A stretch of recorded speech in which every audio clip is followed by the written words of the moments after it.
الرجیم بسم اللہ الرحمن الرحیم وبہ نستعین وہو خیر المعین صلی اللہ علی سیدنا محمد وآلہ الطاہرین اللہم صلی علی محمد وعلی محمد وعلی. ہماری گفتگو آج کے دن حل مرکبہ کے موضوع کے اوپر ہے کہ کل حل بسیطہ کے عنوان سے آپ کی خدمت میں مطالب پیش کیے گئے تھے کہ قضیہ کو ہم نے خارجی حقائق کے لیے ایک ایسا آئینہ قرار دیا تھا کہ خارج میں جو حقائق موجود ہیں وحدت کی صورت میں، جب اس کو ہم تحلیل کرتے ہیں، تشریح دیتے ہیں یا تفسیر کرتے ہیں تو وہ پردہ ذہن میں قضایا کی صورت میں لکھی جاتی ہے اور زبان سے بھی قضایا کی صورت میں ہی ادا ہوتی ہے، یہاں تک کہ وہ پھر کتابوں میں قضایا کی صورت میں ہمارے سامنے ظاہر ہوتی ہے، جسے آپ کہتے ہیں کہ کتابت. خلاصہ کلام یہاں پہ قضایا کو اگر مد نظر رکھیں کہ اگر موضوع اور محمول کہ ہم نے خود نام دیا وہ دو مفہوم، ایک کے اوپر حکم لگ رہا ہے، جس پر حکم لگ رہا ہے ہم نے اس کا نام رکھ دیا موضوع، اور ایک ہے جس کو ثابت کیا جا رہا ہے دوسرے مفہوم کے لیے یا اسے رد کیا جا رہا ہے، اس کو ہم نے محمول کا نام دیا ہے، اس کو محمول کا نام دیا گیا ہے. اگر ان کے معنی واضح ہو جاتے ہیں، مفہوم واضح ہو جاتا ہے، تو اگلا مرحلہ آتا ہے کہ یہ سوال اٹھایا جائے گا کیا وہ موجود ہیں یا نہیں. اگر وہ موجود ہیں، ثابت ہو جائے حل، یعنی پہلا حل جو ہے اس سے وجود کے بارے میں سوال کریں گے، حل ہوا موجود ام لا، حل ہوا موجود ام لا، یہ موجود ہے یا نہیں. آپ کہتے ہیں کہ ہوا موجود، تو پھر اسی موضوع کو لے کے آئیں گے اور اب اس کی خصوصیات کو ظاہر کریں گے. یہاں پہ حل مرکبہ کے مورد میں ہمیں چند چیزیں پڑھنے کی ضرورت ہے، چونکہ جو برہان ہم انشاءاللہ آگے پڑھ رہے ہیں وہ انہی دو مرحلوں سے وابستہ ہے. ایک حل مرکبہ کے مرحلہ ہے کہ اس میں چند پوائنٹس ہیں ہمارے پاس، اور ایک ہے بحث لما، چونکہ لما ثبوتی و اثباتی یہ کاملاً ہمیں برہان میں داخل کر دیتا ہے. صحیح. اب حل مرکبہ کے ضمن میں ہم وہ اہم مباحث کو حل کر لیں کہ جو عموماً پیش آتی ہیں دوران استدلال، تو اس میں چیدہ چند مباحث کو انشاءاللہ تعالی آئندہ آنے والے دروس میں ہم ملاحظہ کریں گے، اور زیادہ تفصیلات کس کی پڑھیں گے؟ لما کی، کیونکہ اسی سے انی اور لمی اور انی برہان ہمارے سامنے آئے گی اور دیگر چیزیں سامنے آئیں گی. یہاں پہ حل بسیطہ کے مورد میں ہمیں دو علمی نکات ذہن نشین رکھنے کی ضرورت ہے، جو کل آخر درس میں بھی آپ کو لکھوائے تھے.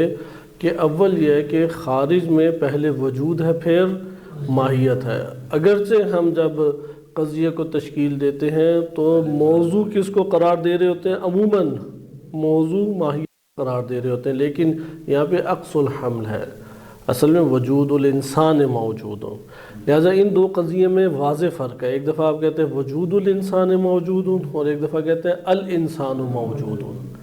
جب ہم کہتے ہیں وجود الانسان موجود تو ادھر خارج میں وجود انسان کے اوپر اس مفہوم کا اطلاق ہو رہا ہے، لیکن جب ہم کہتے ہیں الانسان موجود اس کا اطلاق وجود پر نہیں ماہیت پر ہو رہا ہے. خوب.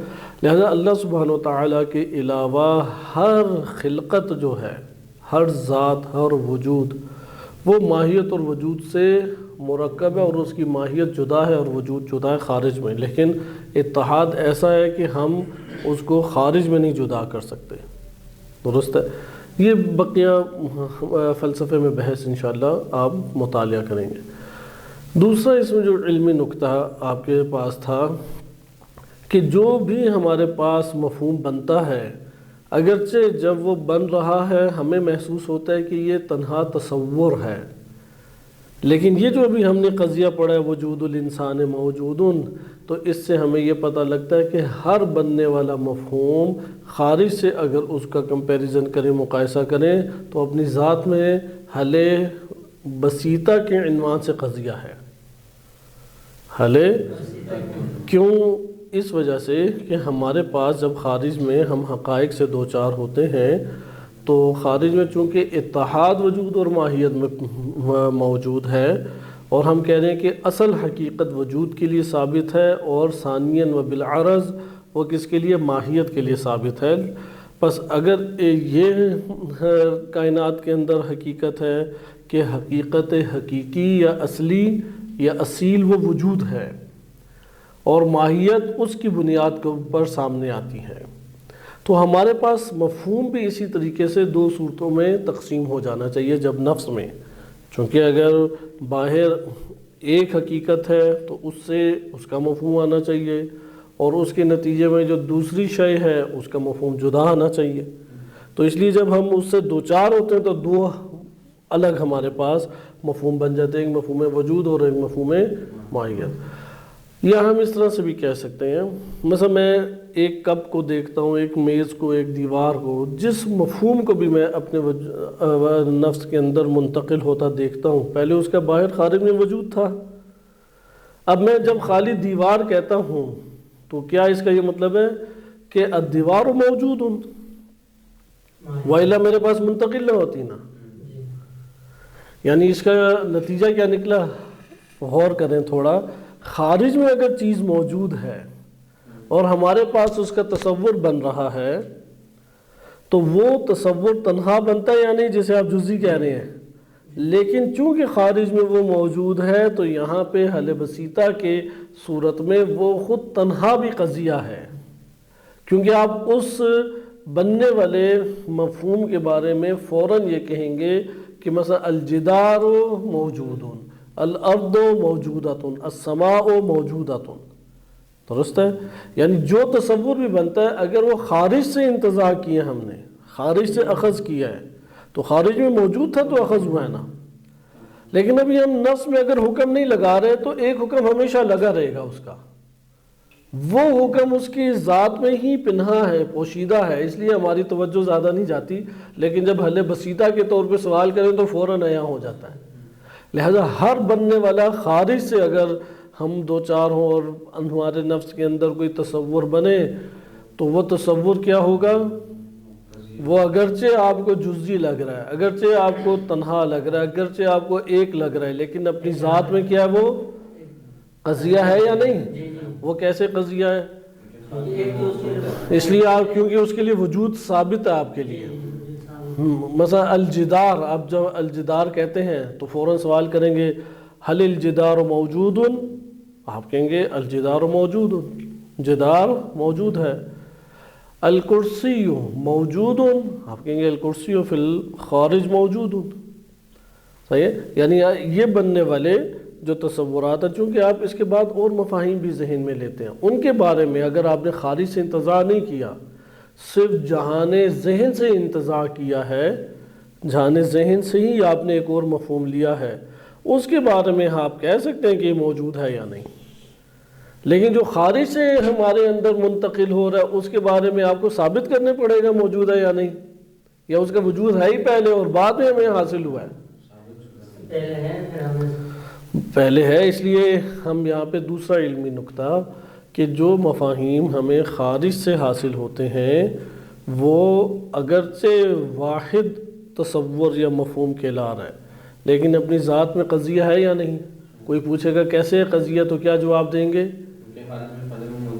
نہیں، وہ خارج میں تو قضیہ نہیں ہوتا نا، ذہن میں بنتا ہے، تو آپ ذہن میں اس کا اقرار کر رہے ہیں۔ صحیح ہے؟ آپ کہیں گے کہ مثال کے طور پہ اگر ایک آپ کے پاس قلم ہے، قلم کا تصور منتقل ہوا ہے، مفہوم منتقل ہوا ہے، اب وہ تنہا قلم ہے، ابھی کوئی خصوصیت آپ نے نہیں بیان کی، لیکن خارج سے وہ قلم آپ کے نفس میں منتقل ہوا ہے، تو خارج میں اس کی حقیقت جو ہے وہ مع وجود ہے۔ صحیح ہے؟ اب جب آپ کے پاس یہ قلم منتقل خارج سے ہوا ہے تو خارج میں تو حقیقت ثابت تھی، لیکن ابھی آپ اسے تنہا قلم کے طور پہ لے رہے ہیں، تو اسی قلم سے وجود کو ثابت کر دیں گے اور وہ حقیقت کے مطابق نکلے گا قضیہ۔ یعنی وہی جو مفرد ہے اس کے آگے کیا ہے؟ محمول اس کا اس کے ہمراہ ہے، محمول اس کے، نہیں سمجھ آئی یہ بات؟ غور کریں اس کو، چونکہ ہے بہت آسان، لیکن اس جہت سے آپ لوگوں نے پہلے سوچا غالباً نہیں ہے۔ یعنی بدیہی چیز ہے، یہ کوئی دلیلوں کی محتاج چیزیں نہیں ہیں۔ یعنی اگر خارج میں چونکہ ایک حقیقت کا وجود ہے، ثابت ہے، وہ اپنی جگہ، آپ کے پاس وہ نفس میں کیا ہوا ہے؟ منتقل ہوا ہے۔ اگر وہ آپ کے نفس میں منتقل ہوا ہے تو اس جگہ پہ ابھی آپ اس کے اوپر کوئی نفس کے اندر حکم ظاہراً نہیں لگا رہے، صحیح ہے؟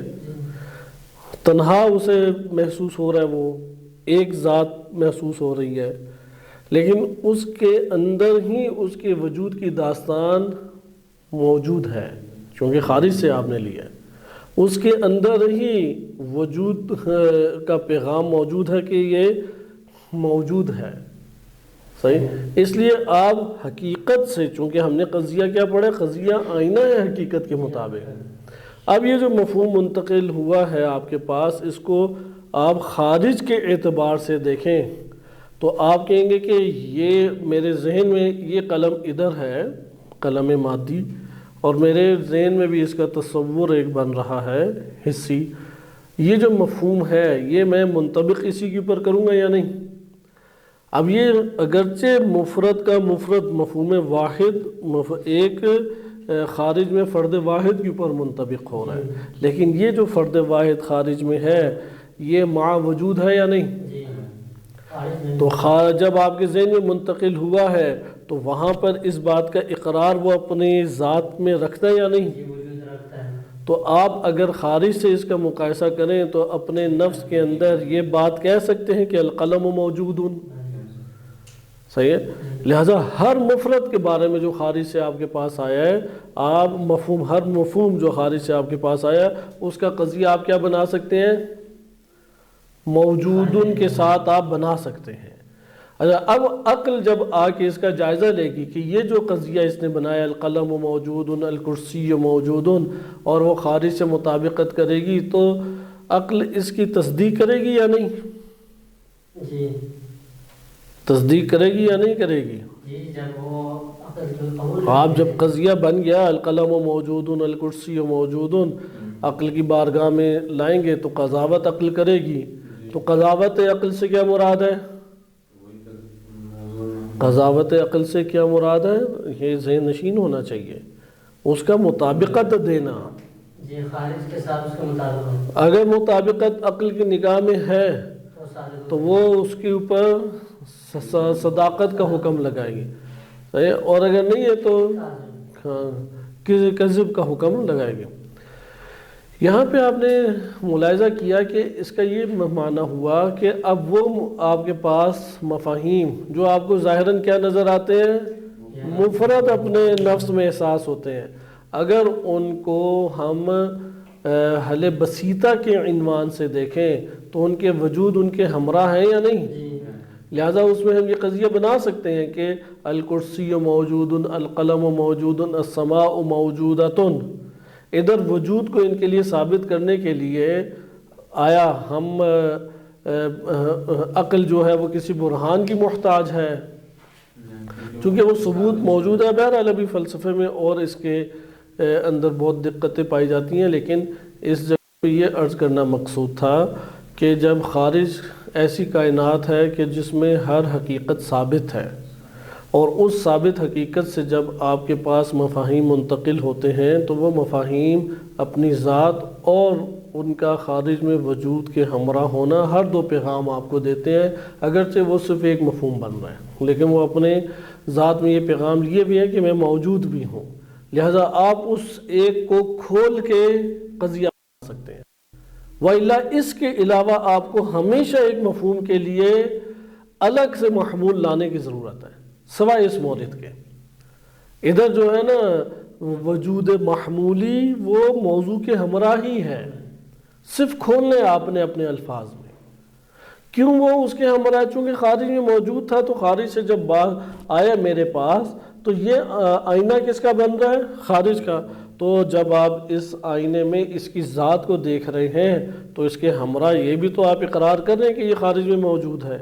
لہذا اس بات کو جب آپ اپنے الفاظ میں یا نفس کی تحریر میں آپ اپنے پردہ ذہن میں جو لکھا ہے اسے پڑھیں تو وہ قضیہ اس طور پہ بنے گا: القلم موجود، الکرسی موجود۔ مسئلہ وہاں پر آتا ہے کہ جس جگہ پہ آپ فقط عالم ذہن سے آغاز کرتے ہیں، اپنا آغاز عالم خارج سے نہیں کرتے، عالم ذہن سے۔ عالم ذہن سے آپ نے ایک مفہوم اٹھایا ہے، کیونکہ بہت سارے مفاہیم آپ عالم ذہن سے اٹھاتے ہیں، ڈائریکٹ خارج سے نہیں اٹھا رہے۔ آپ کے پاس جو مفاہیم ہیں انہی سے ایک مفہوم آپ نے اخذ کیا۔ اب یہ جو مفہوم آپ نے اخذ کیا ہے، اس کے بارے میں سوال کیا جائے یہ موجود ہے یا نہیں، تو کیا جواب دیں گے؟ فوراً وجود کا حکم لگا سکتے ہیں یا اس کے لیے وجود ثابت کرنا پڑے گا؟ پھر ہاں، وجود ثابت ادھر بدون واسطہ وجود ثابت نہیں کر سکتے، کیونکہ آپ کے لیے حقیقت ابھی اس کی عیاں نہیں ہے۔ اگرچہ ہم خارج میں بھی جب جائیں گے اور دقتوں میں چلے جائیں تو ہم کہیں گے اچھا ماہیت بالعرض ہے، ماہیت بعد میں ہے، وجود پہلے ہے، تو اس ماہیت کو کس نے وجود دیا؟ یہ فلسفے کی بحث بن جاتی ہے، اگرچہ یہ بھی فلسفے کی بحث ہے جو دوسری بیان کر رہا ہے۔ ماہیت کو وجود کس نے دیا؟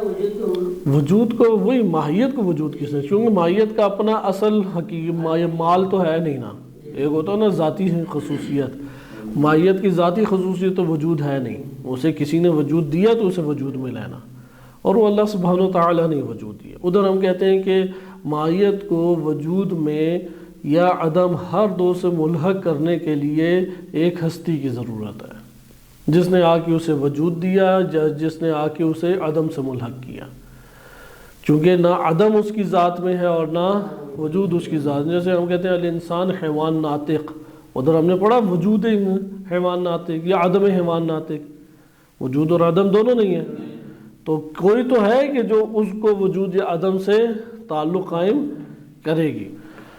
یہ بحث الگ ہو جاتی ہے عالم ذہن کے اندر ہی اس طرح کی، باہر دیکھیں تو وجود ہے، وجود نہ ہوتا تو ہوتی کیسے؟ لہذا صحیح ترتیب کیا ہے کہ آپ خارج سے شروع کریں، ساری چیزیں آسان ہو جاتے ہیں۔ ہاں، خارج میں جب آپ سلسلے کی بات کریں گے کہ اچھا ماہیت وہ وجود رکھتی ہے، تو کیا وجود اس کے لیے ذاتی حیثیت رکھتا ہے؟ آپ کہیں گے نہیں۔ اچھا، پھر آپ کہیں گے اگر نہیں رکھتا تو اس کو کس نے وجود دیا؟ آپ کہیں گے وجود نے اسے وجود دیا۔ پھر کہیں گے وہ جو وجود ہے وہ اسے کس نے وجود دیا؟ حتماً آپ کو ایک ایسی جگہ پہ سلسلے کا اختتام کرنا پڑے گا جسے کسی نے نہیں دیا وجود، لیکن اس سے سب جگہوں پہ ایک سلسلہ وجود شروع ہوا ہے۔ خیر، یہ ہماری بحث ایک نوع کی تھی، اس کو ہم خلاصہ کریں تو ہم یہ دو نکات پڑھنا چاہتے ہیں، چونکہ برہان میں ہمارے کلامی فلسفی براہین میں یہ دو نکتے بدیہی شمار ہوتے ہیں اور ہمارے لیے ضروری بھی تھے، اور اس کے علاوہ دیگر علوم میں بھی یہ دو نکتے حل بسیطہ کے مورد میں مہم ہیں۔ اول، حل بسیطہ کے مورد میں ہم وجود کے بارے میں سوال کرتے ہیں، وہ وجود ہوگا تو پھر اس کے لیے آگے سلسلہ شروع ہوگا۔ نمبر دو، اشیاء کا وجود جو بھی موضوع بنے گا، اگر اس موضوع کو آپ نے خارج سے اخذ کیا ہے تو وہ پہلے خارج میں ثابت ہے، تو وہ اگرچہ واحد ہی کیوں نہ ہو مفہوم آپ کے نفس میں، لیکن وہ مفہوم واحد اپنے وجود کے اندر مفہوم وجود بھی رکھتا ہے، جس کو آپ قضیہ بنا کے محمول قرار دے سکتے ہیں۔ دوسرا، در حقیقت عکس الحمل ہے، اصل میں وجود انسان موجود ہے، اس کی صحیح سمجھ آپ کو فلسفہ اسلامی میں انشاءاللہ تعالی آئے گی۔ حل مرکبہ کے اوپر آ جائیں۔ حل مرکبہ میں یہاں سے اب ہم 2-3 اہم موضوع شروع کریں گے اور انشاءاللہ اس سلسلے کو اگلے درس میں مزید آگے لے کے چلیں گے، چونکہ ہماری بحث جو تھی وہ کس میں آ رہی تھی؟ وہ مطالب کے ضمن میں آ رہی تھی کہ ہمارے پاس مطالب ہیں، اور وہ بھی ایک تھا مطلب ما، اس کے ذریعے سے تصور حل ہوتا ہے۔ دوسرا ہمارے پاس تھا مطلب حل، اور تیسرا ہے ہمارے پاس مطلب لما۔ ہو حل بسیطہ آپ پڑھ چکے ہیں، حل بسیطہ۔ اب ہم آ رہے ہیں مرکبہ پہ۔ حل مرکبہ کا جہاں تک تعلق ہے، اس میں موضوع کے لیے آپ محمول کو ثابت کرتے ہیں یا بالفرض انکار کرتے ہیں، لیکن یہاں پہ نسبت پائی جاتی ہے۔ مرکبہ کیوں کہتے ہیں؟ کہ کیونکہ اگر یہ محمول وجود نہیں اب ہوگا، حل مرکبہ جب کہا جائے تو محمول وجود ہے نہیں، وجود کب ہوتا ہے محمول؟ کب نہیں، ادھر آپ کے سامنے حل بسیطہ اور مرکبہ، ہمیشہ جب بھی محمول موجود ہو ہم یہ کہیں گے کہ حل بسیطہ کا جواب ہے۔ صحیح، یہ بالکل ہمارے ہاں علوم میں الف بے شمار ہوتی ہے، فقہ ہے، اصول ہے، فلسفہ ہے، کلام ہے، لہٰذا یہ منطق میں مسائل حل کیے جاتے ہیں، لیکن منطق میں چونکہ تطبیق نہیں ہے لہٰذا ذہن سے نکل جاتی ہے، اس میں بالکل عام روزمرہ کی مثالیں لا کے تطبیق دی جاتی ہے، تو وہ روزمرہ میں تو انسان جاری کر لیتا ہے لیکن علوم میں جاری نہیں کرتا۔ لہٰذا آپ ایک علامت رکھ لیں، جب بھی قضیے میں محمول کیا ہو، موجود ہو، موجودن محمول بن رہا ہے، یہ کس کا جواب ہے؟ حل بسیطہ کا جواب ہے، کیونکہ حل بسیطہ نے وجود کے بارے میں سوال حل بسیطہ سے، کسی بھی شے کے بارے میں اگر حل کہہ کے سوال کیا جائے، یہ حل کون سا کہلائے گا؟ بسیطہ یا مرکبہ؟ بسیطہ کہلائے گا۔ موجود کے علاوہ کوئی بھی محمول آپ ثابت کریں یا نفی کریں، اس صورت میں حل کیا کہلائے گا؟ مرکبہ کہلائے گا۔ اس صورت میں حل آپ کو مرکبہ کہلائے گا۔ اب آپ یہاں پہ مثال آپ دیکھتے ہیں، مثلا جب آپ کہتے ہیں الواجب موجود، الممکن موجود، یہاں پہ یہ کون سا ہے حل؟ کس کا جواب بن رہا ہے؟ الواجب موجود ہے، یہ بسیطہ کا۔ کیوں؟ یہ وجود ثابت کرے، کیونکہ اس کا محمول موجود ہے۔ ٹھیک ہے، اب یہاں پہ آپ آئیں اور دیکھیں، ہمارے پاس چونکہ پہلے کیا ہے، موضوع کا ہونا ضروری ہے۔ اگر موضوع نہ ہو تو محمول ثابت نہیں ہو سکتا۔ ادھر ایک قاعدہ ہے، واضح ہوتا ہے نا کہ موضوع اگر ہے تو ٹھیک ہے، اگر موضوع ذات نہیں ہے تو پھر کیا اس کے لیے ثابت کریں گے؟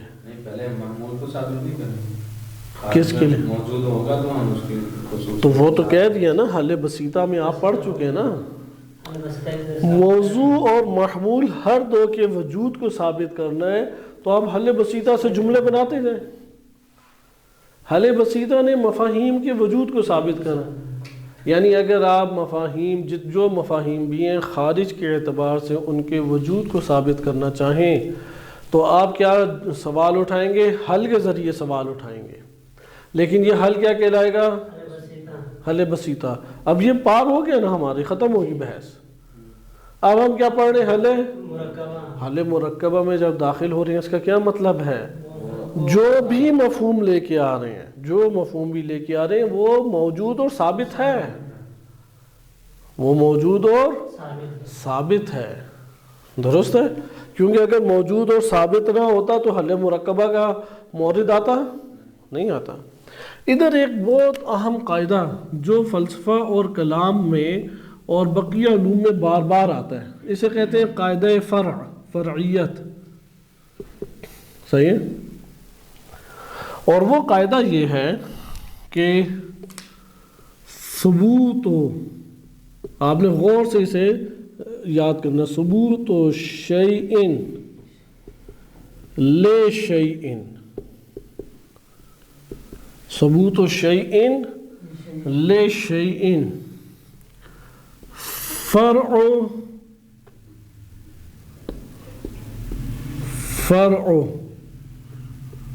ثبوت،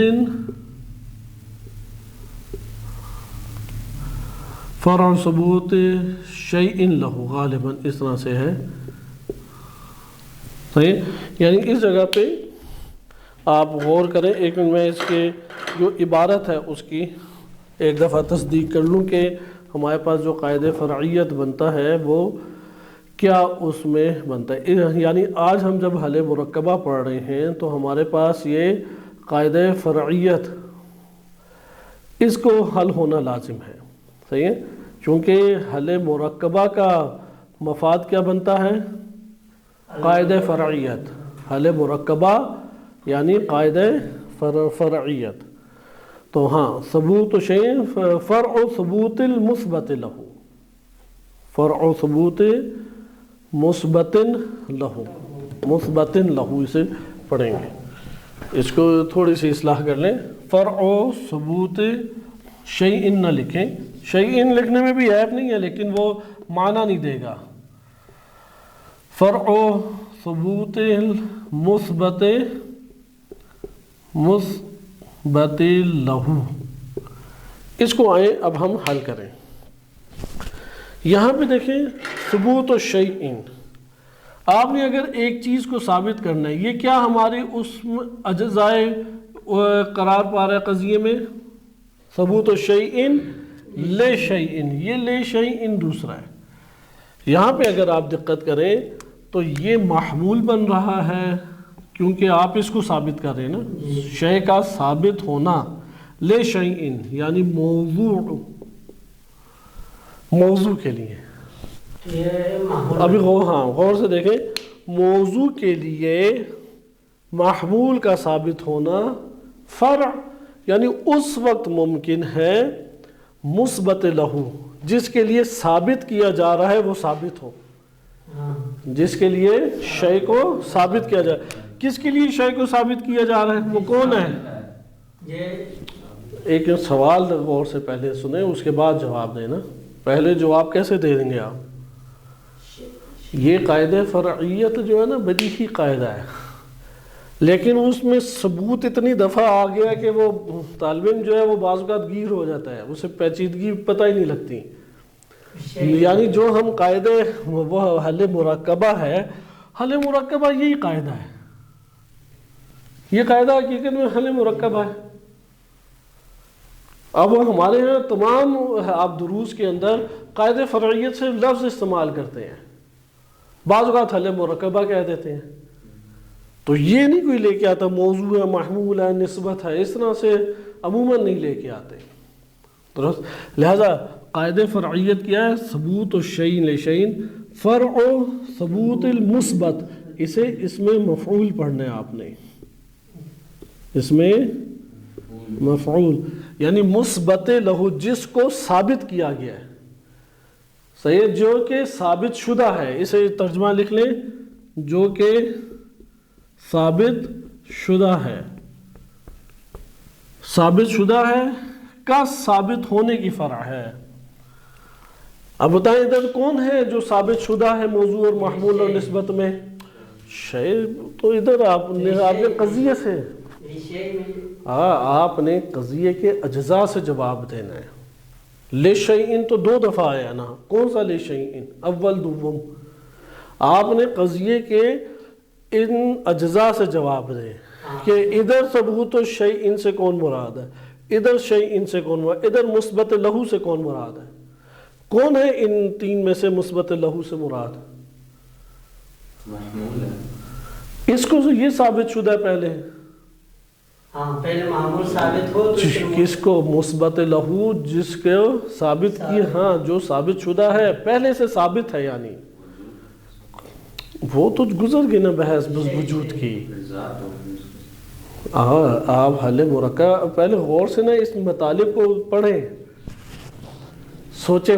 ذات اور وجود یہ نہیں، ابھی آپ قضیے کی دنیا میں ہیں. قضیہ کس سے تشکیل پاتا ہے؟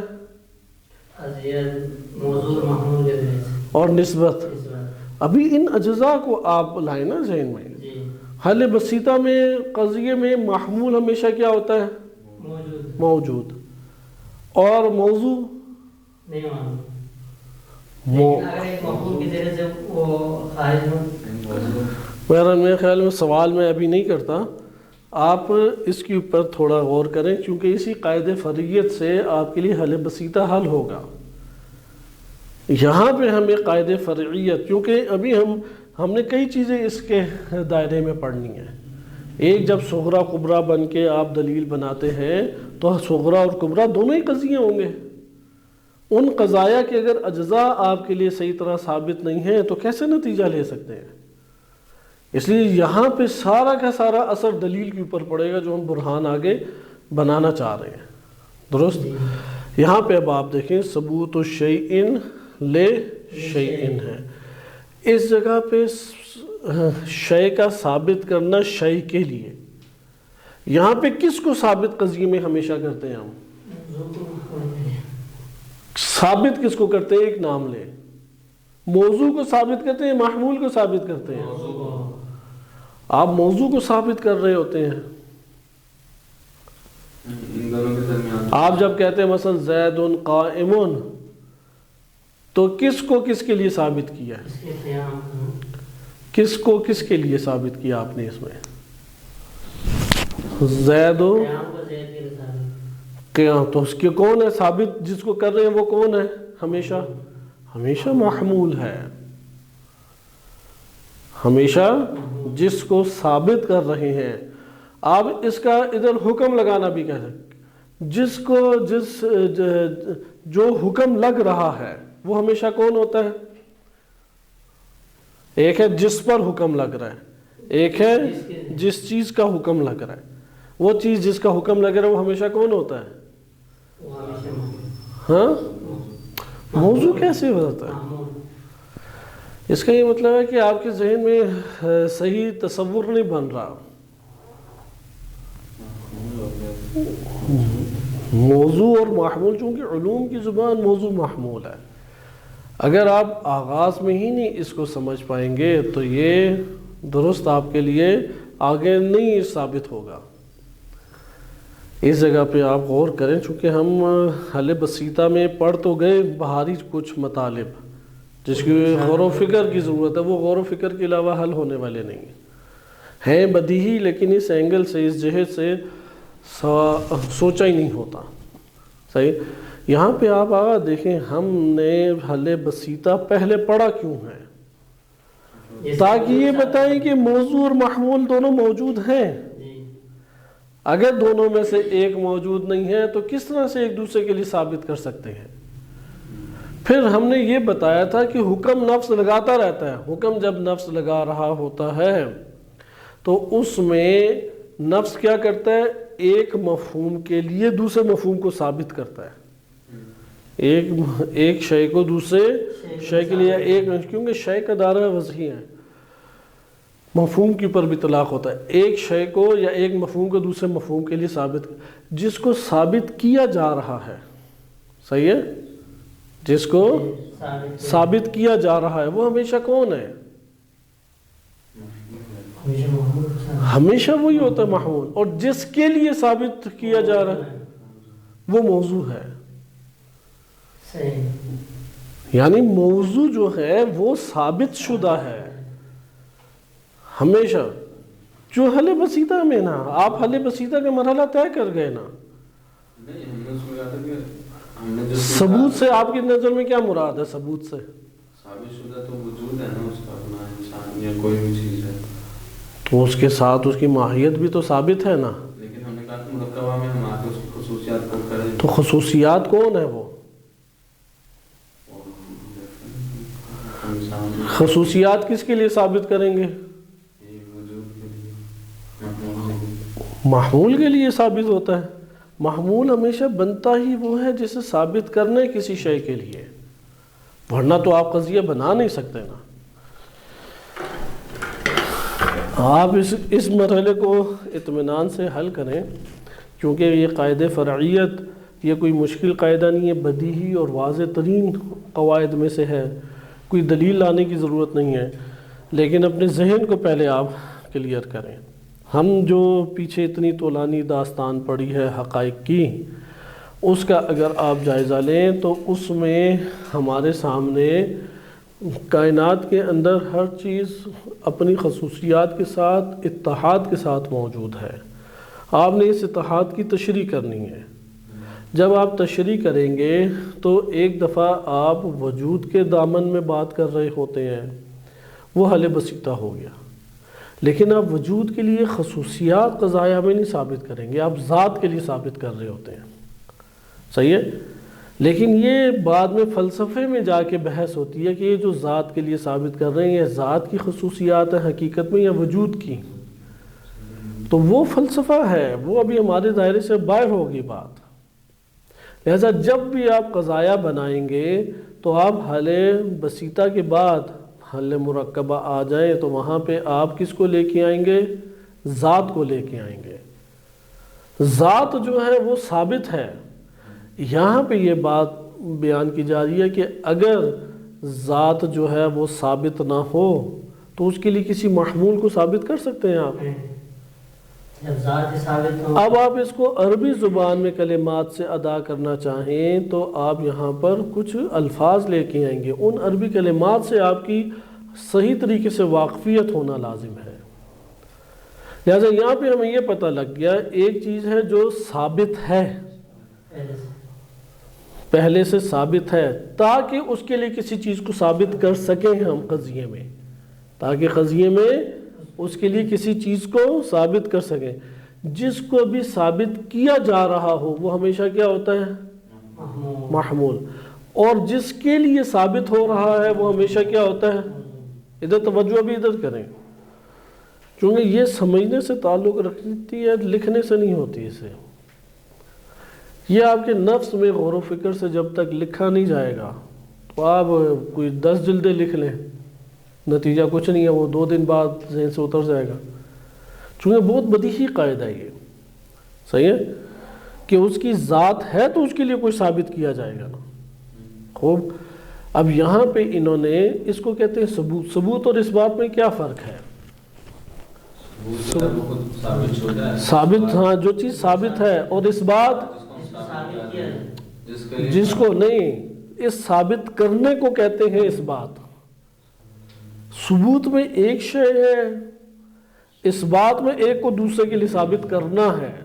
ثبوت یعنی ثابت ہونا، اور اس بات یعنی ثابت کرنا، دونوں میں فرق ہے، ثابت ہونا اور۔ اب یہاں پہ یہ کہہ رہے ہیں کہ ثبوت شیء لشیء، ایک شے کو ثابت کرنا کسی شے کے لیے، صحیح ہے، کسی شے کے لیے۔ تو اس میں محمول کون ہے اور موضوع کون ہے؟ جس کو ہم ثابت کر رہے ہیں، ابھی آپ ادھر دیکھیں گے، لے شیء کیا بنے گا؟ کیا بنے گا؟ ثبوت شیء لشیء، چونکہ اس قاعدے کے یہ 2 حصے ہیں۔ پہلا حصہ سمجھے پہلے، ثبوت شیء لشیء، تو شے کا ثابت ہونا کسی شے کے لیے، تو کسی شے کے لیے ایک شے ثابت ہو تو اس میں موضوع کون ہے اور محمول کون ہے؟ لے شے موضوع، جو شے ثابت ہو رہی ہے وہ کیا ہے؟ تو ادھر ہم نے کیا لکھا ہے؟ ہاں، ثبوت شیء کیا لکھا ہے اوپر؟ لے شیء موضوع۔ ٹھیک، یہ بات سمجھ آئی اب آپ کو کہ اگر ایک شے کے لیے کسی شے کو ثابت کر رہے ہیں تو کہتے ہیں یہ فقط اس صورت میں ممکن ہے۔ آگے فرعوں کا کیا مطلب ہے؟ فقط اس صورت میں ممکن ہے، کب؟ فرع ثبوت المثبت لہو، کہ جب فرع الموضوع بھی کہہ سکتے ہیں، فرع ثبوت الموضوع، آسان لفظوں میں کہنا چاہیے، یہ اس وقت ہے کہ جب موضوع ثابت ہو، صحیح ہے، فرع ثبوت الموضوع بھی کہہ سکتے ہیں۔ المثبت جس کو جو ثابت کیا گیا ہو، لہو کسی شے کے لیے، جس شے کے لیے ثابت کیا گیا ہو اس کے ثبوت کے فرع ہے۔ اب انہوں نے اصل میں مثبت لہو لا کے نا تھوڑی پیچیدگی طالب علم کے لیے ایجاد کر دی، چونکہ مثبت یہ موضوع کے اوپر ہے یا محمول ہے ہمارے قضیے میں، خالی مثبت لہو کو ابھی نہ لائیں، یعنی موضوع ثابت ہوتا ہے تو کس کو ثابت کیا جا رہا ہوتا ہے؟ محمول کو. بس محمول کے اوپر کیا اطلاق ہوگا؟ ثابت یا مثبت؟ محمول کیا مثبت ہے نا، جسے ثابت کیا گیا. اس محمول کو کس کے لیے ثابت کیا گیا ہے؟ للموضوع. بس محمول کو جس کے لیے ثابت کیا گیا ہے اس کے ثابت ہونے پر موقوف ہے. بس لہو اگر ساتھ جوڑ جائیں تو مثبت لہو کی ترکیب کا اطلاق محمول پر ہوگا یا موضوع پر ہوگا؟ مثبت، خالی مثبت کا اطلاق کس پر ہو رہا ہے؟ محمول پہ. لیکن اس محمول کو کس کے ساتھ آپ اب جوڑ رہے ہیں؟ لہو کے ساتھ. لہو میں ہو ضمیر کہاں لوٹ رہی ہے؟ موضوع، یعنی اس جگہ پہ دوسری شیئن، مثبت لہو یعنی لے شیئن، یعنی اس کو اس کے لیے ثابت، جس کے لیے ثابت کیا گیا ہے، جس کے لیے ثابت کیا گیا اس کے ثبوت کے اوپر یہ موقوف ہے. تو ادھر مثبت لہو کی ترکیب کا اطلاق کس پر ہوگا؟ پھر موضوع کے اوپر ہوگا. اس لیے عرض کیا کہ فرع ثبوت الموضوع، یعنی موضوع کے ثابت ہونے کے صورت میں محمول کو اس کے اوپر حمل کیا جا سکتا ہے. بس مثبت خالی ہوتا تو محمول پر اطلاق تھا، لیکن جب مثبت لہو کا ثبوت کر دیا تو ہم یہاں پہ کہیں گے یعنی ثبوت موضوع. درست ہے. یہ اپنے اس ترکیب میں تھوڑے سے سخت ہے، لیکن اس کو جب ہم ترجمہ کرتے ہیں یا چند مثالیں دیتے ہیں تو یہ بہت آسان ہے. لہذا آئیں اب آپ اس کی طرف توجہ کریں کہ یہ ہمارے پاس اس میں مفعول مثبت لہو باہمی ترکیب کی وجہ سے، صحیح ہے، اس میں مفعول پلس لہو کہ یہ ہو ضمیر یہ لوٹ رہی ہے شیئن کی طرف. صحیح ہے، شیئن. یہ ترکیب کیا بن جاتی ہے؟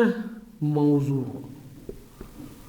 یہ ترکیب کیا کہلاتی ہے؟ موضوع. یعنی اس کو ہم پھر اس طرح سے بھی کہہ سکتے ہیں ثبوت موضوع. اب ہم اجزاء قضیے میں اگر اس کو اسی قاعدے کو اتار کے دیکھیں تو ہم کہہ سکتے ہیں ثبوت محمول لموضوع، محمول کا ثابت ہونا، محمول کا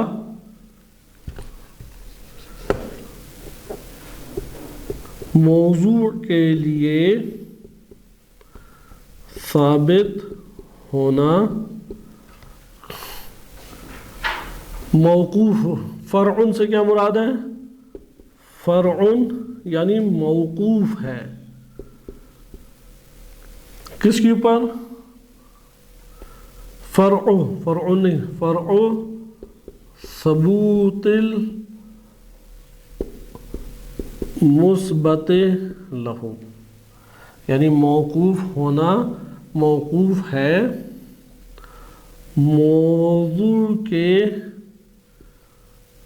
ثابت ہونے پر.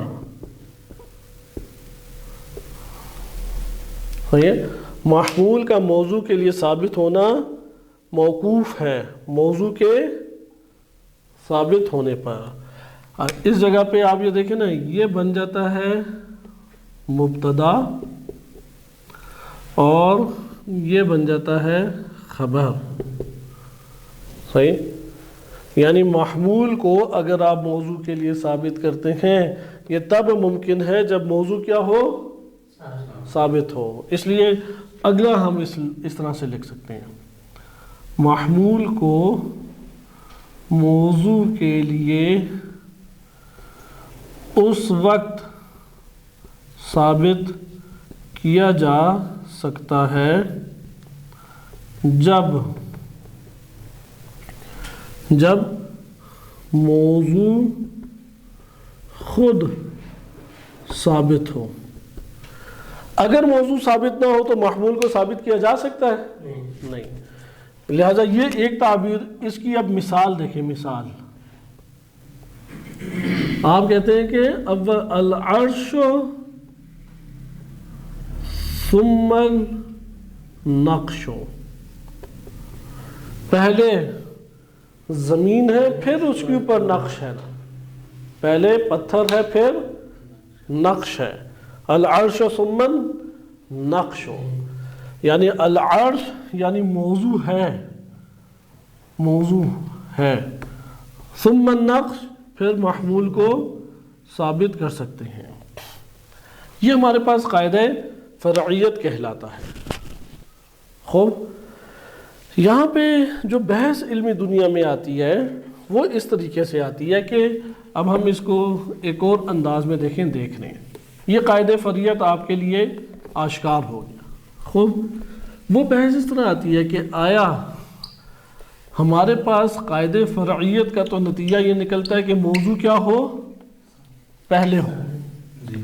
موضوع کیا پہلے ہو اور اس کے بعد محمول. اس کا نتیجہ یہ نکلا جب بھی آپ محمولات کو ثابت کر رہے ہیں تو اس میں موضوع پہلے ہے یا محمول پہلے ہے؟ یہاں پہ علماء میں پھر یہ بحث چھڑ گئی کہ جب آپ کہتے ہیں کہ الانسان موجود، القمر موجود، الماء موجود، تو اس جگہ پر ابھی پچھلی بحث سے آپ ساری کاٹ دیں، اس قاعدہ فرعیت کے اعتبار سے دیکھیں، اس قاعدہ فرعیت کے اعتبار سے تو پہلے کون ہے ادھر؟ پہلے وجود نہیں، پہلے انسان. قاعدہ فرعیت کے اعتبار سے دیکھیں. آپ نے اس لیے کہ پچھلی ابھی معلومات ہٹا دیں. علماء میں شدید اختلاف پڑا ہی کیونکہ یہ مسئلہ ملا صدرہ رحمۃ اللہ علیہ نے آ کے حل کیا، اور ملا صدرہ 11ویں صدی ہجری میں 1050 ہجری میں ان کی وفات ہے. تو اس سے پہلے کے جو سال ہیں 600-700 سال بالخصوص، ان سالوں میں یہ والا مسئلہ ایک پیچیدہ مسئلہ شمار ہوتا تھا، کیونکہ قاعدہ فرعیت تو بہت پہلے سے ایجاد ہو گیا. یہ تو بہت بدیہی قاعدہ ہے کہ آپ جس کے لیے آپ کہہ رہے ہیں نیلا ہے، لکھتا ہے، اچھا خوبصورت ہے، تزئین و آرائش ہے، کہیں گے کس کے لیے؟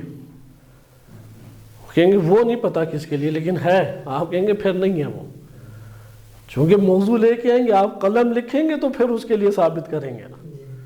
اس لیے قاعدہ فرعیت بتاتا ہے کہ ادھر فرع سے مراد کیا ہے؟ موقوف ہونا. فرع سے مراد موقوف ہونا ہے، یعنی مبتدا موقوف، مبتدا موقوف ہے خبر پر. خبر ہوگی تو یہ مبتدا ثابت ہو سکے گا اس کے لیے. خوب، یہ جو آپ نے بہرحال ہو گیا. اب آپ آئیں قاعدہ فرعیت کے مطابق اس طرح کے قضایا جہاں پہ موجود، چونکہ موجود والے قضایا ہٹا دیں پھر تو چیزیں ہمارے لیے مشکل نہیں ہیں. اس کے قضیے میں آپ یہ دیکھ رہے ہیں کہ یہ کیا ہے؟ موجود. اسے نام ہی دے دیا وجود محمولی. وجود محمولی علمی ایک اصطلاح بن چکا ہے، اور یہ ہمارے پاس ہے موضوع. آپ یہاں پہ آ کے دیکھیں تو پہلے کون ہے قاعدہ فرعیت کے مطابق؟ تو خالی انسان کہیں، قمر کہیں، ماں کہیں، تو یہ ماہیات ہیں یا نہیں؟ بس اس کے مطابق خارج میں حقیقت ماہیت پہلے یا وجود پہلے؟ قاعدہ فرعیت کے مطابق ماہیت پہلے ہے نا. اس لیے بعض نے اصالت ماہیت کے قائل ہوئے. ملا صدر جو اصالت وجود کے قائل تھے تو انہوں نے پھر اصالت ماہیت والوں کی دلیل کیا یہ قاعدہ فرعیت. وہ دلیل بھی کیا لے کے آتے ہیں؟ یہ قاعدہ فرعیت. تو ملا صدر رحمۃ اللہ علیہ یہاں پہ آ کے انہوں نے ذکر کیا قاعدہ فرعیت وہ حل بسیطہ سے نہیں، حل مرکبہ سے تعلق رکھتا ہے. صحیح ہے؟ حل مرکبہ سے تعلق رکھتا ہے. قاعدہ فرعیت کا تعلق کس سے ہے؟ اس لیے وہ اس طرح کی قضایا میں جاری ہوگا قاعدہ فرعیت. اگر قاعدہ فرعیت کا تعلق حل مرکبہ سے ہے تو حل بسیطہ میں جاری ہوگا. اس لیے حل مرکبہ کا کہتے ہیں مفاد. مفاد یعنی آپ کا بھی مفاد ہوتا ہے نا، اردو میں یہ لفظ استعمال ہوتا ہے، علمی دنیا میں بہت ہے. بلیغ عربی میں نہیں زیادہ استعمال ہوتا لیکن علمی دنیا میں کافی استعمال ہوتا ہے. مثلا کہتے ہیں کہ آپ نے کلاس میں فوراً پہنچنا، آپ کا کیا مفاد ہے؟ آپ کہتے ہیں میرا مفاد یہاں پہ اٹینڈنس لگانا ہے. صحیح ہے. یہ آپ کہتے ہیں کہ میرا مفاد اس جگہ پہ ایڈمیشن باقی رکھنا ہے، کہیں نکال نہ دیں بالفرض، یا مفاد میرا تعلیم ہے. ادھر حل مرکبہ کا مفاد کیا ہے؟ قاعدہ فرعیت کا مفاد کیا ہے حل بس مرکبہ کی صورت میں، جو سوال کا جواب ہے.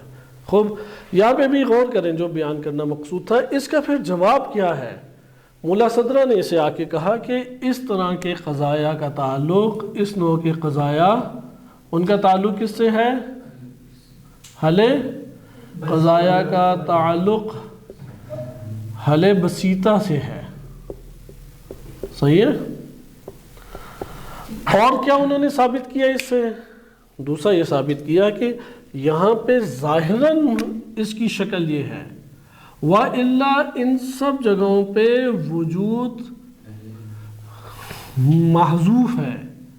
یعنی یہاں پہ کہا جا رہا ہے وجود الانسان موجود. انہوں نے کہا یہ عکس الحمل ہے، صرف ایک جگہ پہ حمل برعکس ہوا ہے کہ پہلے یہ تھا بعد میں یہ تھا. صحیح ہے. اس لیے ان قضایا میں وجود محمولی جو ہے یہ خود پہلے ہے، وَإِلَّا ہمیشہ محمول کیا ہے؟ رتبتاً بعد میں ہے. حل بسیطہ میں وجود کا سلسلہ الگ ہے اور حل مرکبہ میں وجود کا سلسلہ ہے وہ الگ ہے. آج کے دن ہم نے قاعدہ فرعیت کو پڑھا. یہاں سے ہم ایک اور اہم بحث میں داخل ہو رہے ہیں، اس کو انشاءاللہ تعالیٰ کل پڑھیں گے، کیونکہ آج ہمارے پاس وقت قدرے کم ہے، 10 منٹ کم ہے. اس وجہ سے ہم اگلے درس میں انشاءاللہ اسے پڑھیں گے، کیونکہ قاعدہ فرعیت کو اچھے طریقے سے آپ حل کریں. علوم میں یہ اصطلاح اس ٹائم بن چکی ہے قاعدہ فرعیت. علم فقہ میں بہت اس کا استعمال ہے، علم اصول میں استعمال ہے، کلام اور فلسفہ میں تو کثیر استعمال ہے اس قاعدے کا.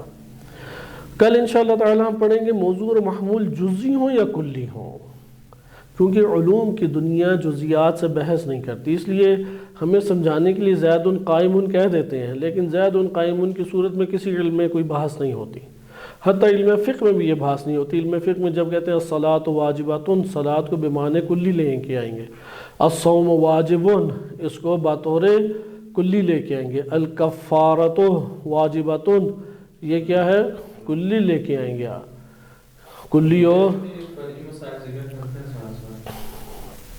فرض تمام میں فرعی مسائل ہی کیوں نہ ہو ہی نہیں سکتا. کہ آپ جب کہتے ہیں کہ الماء المطلق، صحیح ہے، طاہر بنفسہ طاہر، ادھر الماء المطلق کلی طور پر ہے. اسی طرح آپ کہتے ہیں کہ الماء الجاری، صحیح، مطہر پاک کرنے والا ہے، طاہر و مطہر.